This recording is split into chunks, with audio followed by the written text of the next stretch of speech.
সকল কলম সৈনিককে এই বাসন্তিক বিপ্লবের শুভেচ্ছা।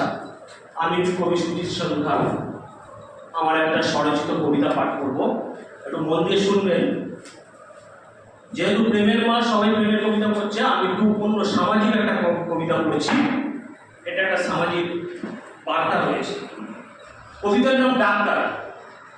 নচিকেতার ডাক্তার নয়, কিন্তু এটা একটু অন্য ধরনের ডাক্তার। বৃষ্টি এসে ধুয়ে দিয়েছে উঠোন, ধানের গোলা গেছে ভিজে, পদ্ম ফুলের উপর ভ্রমর খেলা করে। আলসে দুপুরে কেন তোমায় মনে পড়ে? এই গ্রামে আমার আদুর ঘর, পাঠশালার প্রথম পাঠ। এখানেই আমি এখন ডাক্তারি করি, গ্রামের গরিব মানুষগুলোর পাশে দাঁড়াই। তুমি ডাক্তারি পাস দিয়ে বিলেত গেলে, দুজনে এক মেডিকেল কলেজে ছিলাম, আজ তুমি বহু দূরে। আমায় কি মনে পড়ে?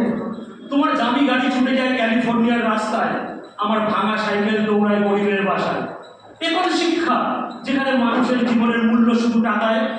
তুমি আসতে চাওনি এই গ্রামে, ভালোবাসতে চাওনি আমায়, তবুও দেখো আমি কত সুখী। ভালোবাসায় জড়িয়ে রেখেছে গ্রামবাসী। আমি ভালো আছি, তুমিও ভালো থেকো।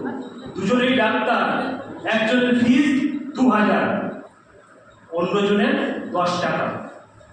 একজন চড়ে BMW-তে ক্যালিফোর্নিয়ার ব্যস্ত রাস্তায়, অন্যজন ভাঙা সাইকেলে গ্রামের শান্ত নিরালায়। দুজনেই দু প্রান্তের ডাক্তার, তফাৎটা অনেক।